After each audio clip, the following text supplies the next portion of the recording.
Good morning, everybody. My name is Jake Martin. My day job consists of being the Lassen National Forest Eagle Lake Ranger District archaeologist.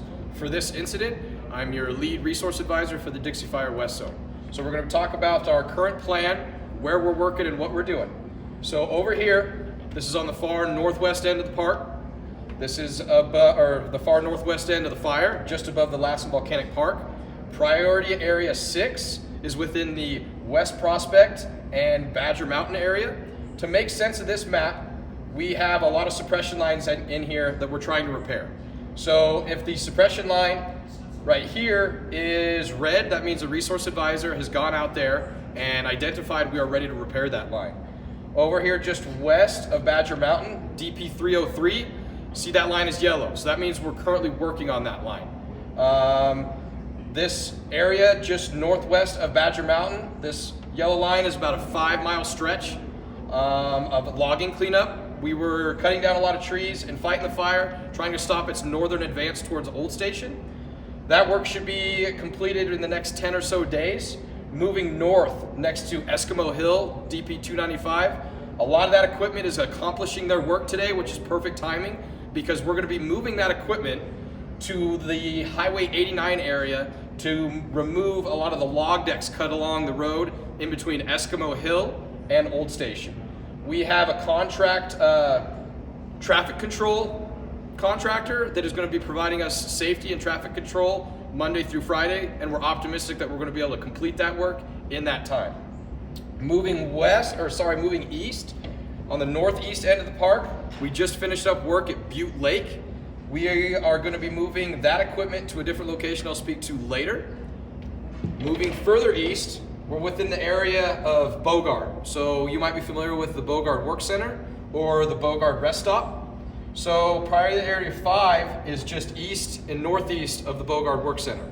All of that work is predominantly completed in terms of the suppression repair of the ground disturbance.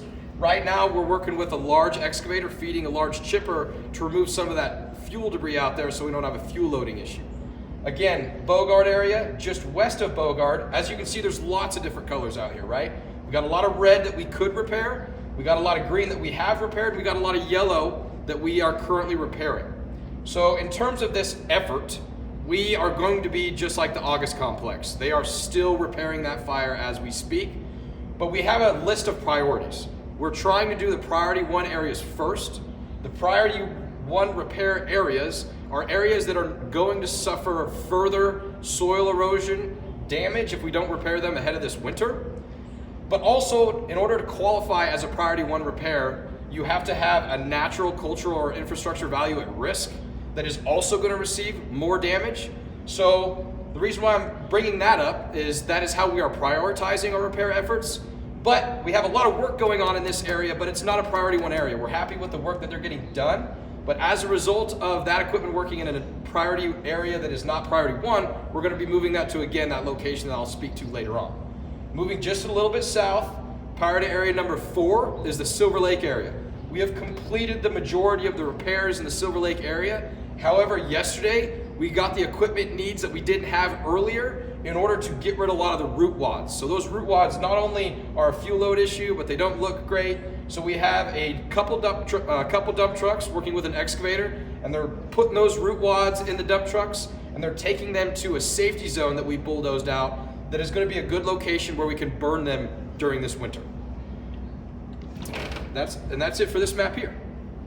So we have moved to the southern part of the fire.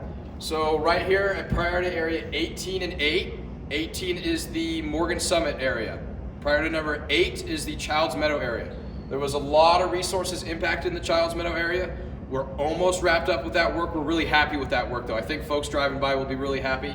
And it's the same case for priority area 18. These 2 areas are completed. So what we're going to do is we're going to move the equipment from priority area 18 and 8, and we're going to move just to the southeast to priority area 17.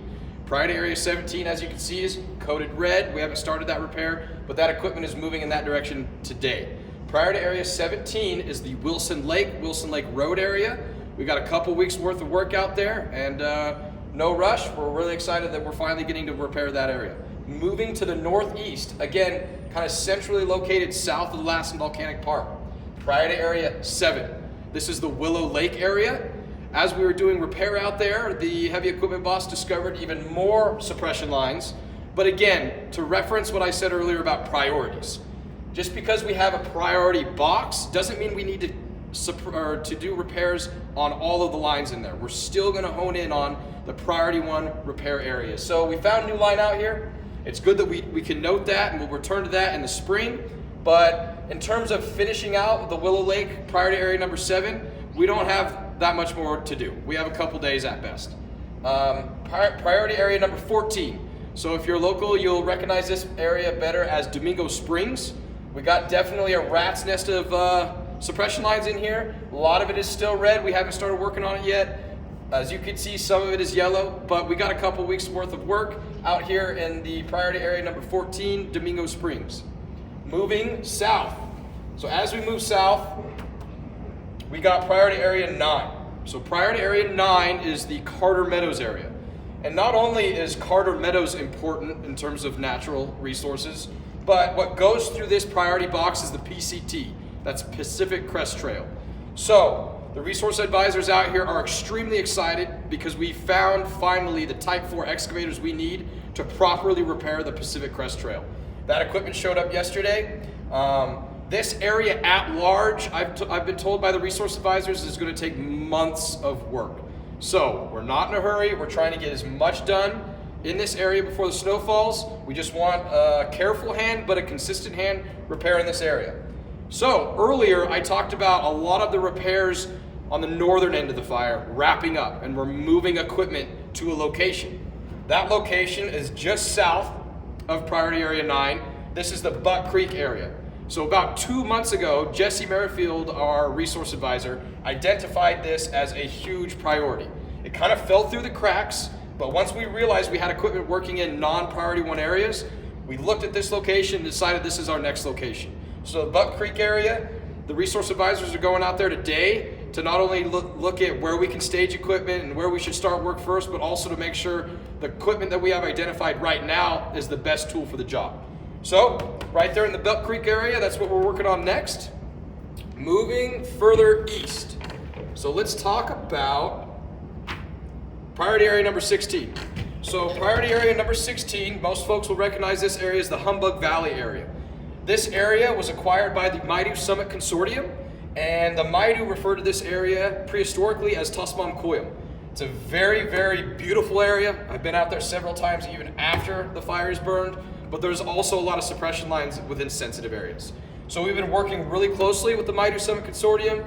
The Greenville Rancheria Fire Department with Danny Manning has been out here.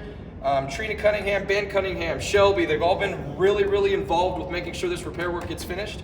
And that repair work is going to be done optimistically by today. And again, the equipment and the overhead within priority area 16 is also moving over to that Buck Creek area that I talked about earlier. Moving far to the northeast here, let's talk about our hazard abatement operation. So the hazard abatement operation is occurring where the incident management teams throughout this fire did some level of suppression efforts.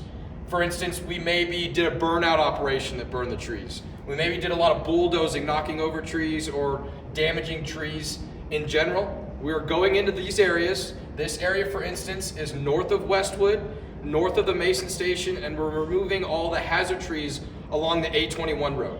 This work is extremely important in terms of safety. I think it's a great thing that we chose this area first, because as soon as the equipment showed up to this area a few days ago, or about a week now, we had hazard trees falling across A21. So it was great that we had the equipment there. It's great that we removed all the hazard trees along A21 to prevent that from further happening. What's happened here is the fellow-bunchers and the falling modules have finished up work here. The skidders, of course, work behind them, but the falling module and the fellow-bunchers are moving down to Lake Almanor. The second area we've identified that we want to do the hazard abatement operation is at the Canyon Dam. So the Canyon Dam has the only boat launch which provides folks the recreation opportunity to get boats out on Lake Almanor. So we decided that the Canyon Dam was really important. The fellow-bunchers and the falling modules are currently working in the Canyon Dam area along the boat launch, removing those hazards so in the future the public will be able to get back on that lake. The fellow bunchers will wrap up on the A21 road in the next 2 to 3 days. So that whole operation, the hazard abatement operation, will be down here at Lake Almanor in the Canyon Dam.